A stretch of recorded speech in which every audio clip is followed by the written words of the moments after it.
할렐루야. 9월 10일 토요일입니다. 오늘 본문은 에베소 4장 25절서부터 32절까지의 말씀입니다.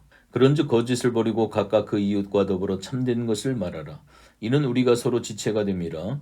분을 내어도 죄를 짓지 말며 해가 지도록 분을 품지 말고 마귀에게 틈을 주지 말라. 도둑질하는 자는 다시 도둑질하지 말고 돌이켜 가난한 자에게 구제할 수 있도록 자기 손으로 수고하여 선한 일을 하라. 무릇 더러운 말은 너 입 밖에도 내지 말고 오직 덕을 세우는 데 소용되는 대로 선한 말을 하여 듣는 자들에게 은혜를 끼치게 하라. 하나님의 성령을 근심하게 하지 말라. 그 안에서 너희가 구원의 날까지 인치심을 받았느니라. 너희는 모든 악독과 노함과 분냄과 떠드는 것과 비방하는 것을 모든 악의와 함께 버리고 서로 친절하게 하며 불쌍히 여기며 서로 용서하기를 하나님이 그리스도 안에서 너희를 용서하심과 같이 하라. 아멘. 오늘 본문의 내용의 제목은 세 사람의 특징으로 제목을 정할 수가 있습니다. 오늘 본문의 25절에 보면 첫 번째로 거짓을 버릴 것을 이야기를 합니다.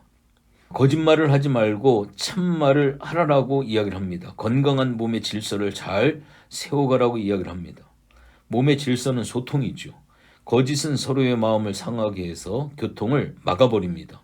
바울이 여기서 제시하는 여러 윤리적인 가르침들은 단순한 도덕적 가치로서의 윤리가 아니고 몸을 위한, 소통을 위한 덕목입니다. 우리가 거짓을 버리고 참말을 해야 하는 것은 서로 지체이기 때문에 그렇습니다. 옛사람의 특징 중 하나는 거짓입니다. 반면에 새 사람의 특징은 참말을 하는 것입니다.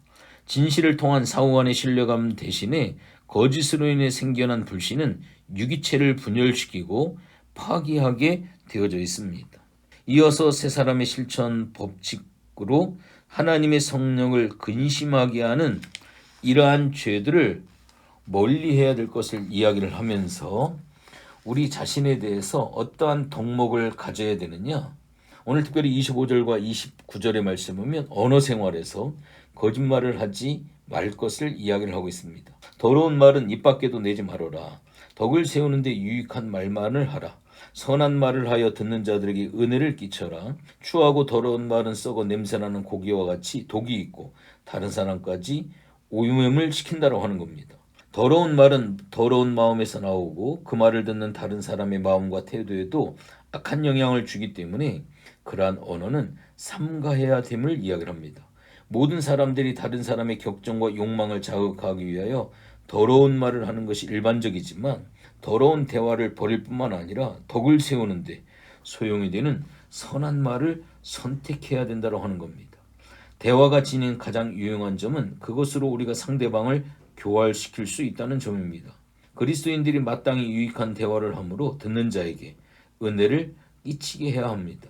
그리스도인들은 입술로 범죄하지 않도록 주의하고 타인들의 유익을 위하여 할 수 있는 대로 언행을 개선해 나가는 것이 크나큰 의무입니다. 또 한 가지는 오늘 28절에 보면 바른 노동관, 바른 물질관을 가질 것을 이야기합니다. 도둑질하는 자는 다시 도둑질하지 말고 돌이켜 가난한 자에게 구제할 수 있도록 자기 손으로 수고하여 선한 일을 하라라고 이야기를 합니다. 도둑질하지 않고 구제할 수 있도록 열심히 일하고 선한 일을 해야 한다. 이 구절의 배경은 유대인과 헬라인들의 사고에서 비롯된 것인데요. 유대인들은 자기 손으로 수고하는 것과 나누어 주는 것을 귀하게 생각을 했지만 헬라인들은 자신들의 일에 대한 자부심이 있었음에도 불구하고 지중해 전역의 헬라 귀족층들은 손으로 하는 일을 낮은 계층, 노예들이나 이러한 사람들의 의무로 여겨서 멸시하는 경우가 많았습니다. 바울은 회개가 한 사람의 생활 방식에 어떻게 영향을 끼쳐주는지 보여주기 위해 도둑질한 자를 예를 드는데 회개는 소극적인 측면으로는 멈추는 것이고요. 적극적인 측면으로는 다시 새롭게 시작하는 것입니다. 둘 다를 포함을 하죠. 도둑은 도둑질을 멈추고 선한 일을 하기 시작을 해야 합니다. 도둑질은 게으름과 탐욕에서 비롯되므로 회개한 도둑은 그와 정반대되는 부지런한 수고와 기꺼이 구제하는 마음을 보여줘야 된다라고 하는 것을 이야기를 합니다. 또한 26절에 보면 분을 내어도 죄를 짓지 말며 해가 지도록 분을 품지 말고 라고 이야기를 합니다. 이웃에 대한 덕목으로 감정 조절을 잘할 것을 이야기를 하고 있죠. 이 모든 것들은 악의와 함께 버리라고 성경은 분명히 이야기를 합니다. 분을 내지 않기는 어렵지만 분을 내더라도 죄를 짓지는 말아야 한다. 분을 내면 죄를 짓기가 쉽다라고 하는 뜻이고요. 즉 그 분 자체는 죄가 아닐 수도 있지만 분을 내다 보면 죄를 짓기가 쉽기 때문에 분을 내더라도 죄로 이어지게 해서는 안 된다라고 하는 겁니다. 그러기 위해서는 생명의 문제로 돌아갈 수밖에 없는데요. 분을 계속 품고 있으면 마음이 굳어지고 그럴 때 하나님의 생명에서 떠나게 되어지고 분을 내면 부드러운 마음을 유지할 수 없고 사단에게 틈을 주어 이용을 당할 수 있기 때문에 그렇습니다. 오늘 마지막 32절에 보면 서로 친절하게 하며 불쌍히 여기며 서로 용서하기를 하나님이 그리스도 안에서 너희를 용서하심과 같이 하라. 다른 말로 이해하면 바로 이웃관에 대해서 이야기를 하고 있습니다. 친절하게 하며 불쌍히 여기고 용서하는 태도는 하나님께서 먼저 우리를 용서하셨고 주기도문에서도 우리에게 상기시키는 것처럼 우리에게 잘못한 사람을 용서해 준 것 같이 우리의 죄를 용서하시고 라고 하는 말씀이 있는 것처럼 우리에게 하나님의 용서가 매일 필요하다는 점을 끊임없이 상기시켜 주는 데서 나오는 그러한 상황입니다.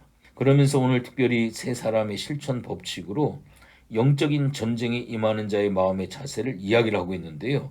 특별히 마귀에 대한 태도로는 27절 31절에 보면 마귀에게 틈을 주지 말아라. 너희는 모든 악독과 노함과 분냄과 떠드는 것과 비방하는 것을 모든 악의와 함께 버려라. 즉 영적인 무장을 이야기를 하고 있습니다. 마귀에게 틈을 줘서는 안 되고요. 악은 모양이라도 버려야 된다라고 이렇게 이야기를 하고 있습니다. 우리가 특별히 시험을 받는 것과 죄를 구별을 해야 합니다. 분이 나는 것과 유혹을 받는 것은 죄가 아닙니다. 그 생각을 가라앉히면 죄가 아닙니다. 겟세마네 동산의 예수님도 십자가를 지는 것이 너무 힘든 일이어서 피할까 하고 몇 차례나 망설였지만 결국 하나님께 순종합니다. 우리에게도 그런 과정이 옵니다. 마귀는 예수님을 떨어뜨리려고 수없이 찾아와서 시험을 합니다. 그렇다면 우리도 시험 받을 때 하나님의 도우심을 받아 넘어지지 않고 승리하면 죄가 아니다라고 하는 것을 알아야 됩니다. 하나님께 대한 자세는 어떻게 해야 되느냐? 30절 31절에 보면 하나님의 성령을 근심하지 말라라고 이야기를 하고 있습니다. 하나님의 성령을 근심하게 하지 말아야 합니다. 다른 말로 신령한 삶을 살아야만 합니다. 성령의 인치심을 통해 구속의 날까지 보호를 받지만 그렇다고 성령을 근심하게 해서는 안 됩니다. 오늘 본문 25절서부터 32절까지 성령을 근심하게 하는 요소로 거짓, 분노, 마귀에게 틈을 주는 행위 등을 이야기를 하고 있습니다. 신령하지 못한 세속의 삶은 성령을 근심시키는 그러한 일이 되어질 수가 있습니다. 그래서 늘 깨어있는 신앙의 삶이 참 중요하다라고 하는 것을 볼 수가 있습니다. 하나님께서 우리에게 예수님을 통해 십자가의 은혜로 새로운 삶을 우리에게 허락해 주셨는데 이러한 새로운 삶에 합당한 영적인 무장과 사단과의 관계 속에서 대적하고 우리들 속의 거짓과 우리들 속에 게으른 그러한 것들을 온전히 버리고 분노를 조절할 수 있는 감정의 조절과 이웃에 대해 친절하며 불쌍히 여기고 서로 용서하기를 예수 안에서 서로 용서할 수 있는 믿음의 삶으로 살아갈 수 있다고 한다면 그 사람은 반드시 승리하는 사람이 되어줄 수가 있습니다. 오늘 참 살기 어려운 시대에 살아가고 있습니다. 나도 모르게 수없이 많은 죄로 인하여 넘어지는 경우가 얼마나 많이 있는지 모릅니다. 시대가 그러려니 하고 살다 보면 하나님이 우리에게 허락해 주신 삶에서 어긋나는 경우가 너무나도 많이 있습니다. 늘 깨어 경성함으로 자신을 살피고 말씀이 삶의 기준이 돼서 날마다 승리하는 복된 삶이 되시기를 주님의 이름으로 부탁을 드립니다. 하나님 고맙고 감사를 드립니다. 우리는 새로운 삶을 새 사람을 입었기에 늘 새 사람으로 사는 것이 어떠한 것인지 우리의 말과 우리의 행동을 통하여 늘 깨어 경성할 수 있는 신앙의 삶이 되어질 수 있도록 도와주시옵소서. 이번 명절을 동안 만나는 모든 사람들을 향하여서 축복의 말을 하게 하시고 격려의 말을 하게 하시고 저들을 예우하고 저들을 높여주고 저들을 존중하고 저들을 사랑하는 예수의 사랑의 말을 저들에게 해줄 수 있는 복된 시간들을 꼭 보낼 수 있도록 하나님 도와 주시옵소서. 감사를 드리며 예수님의 이름으로 기도했습니다. 아멘.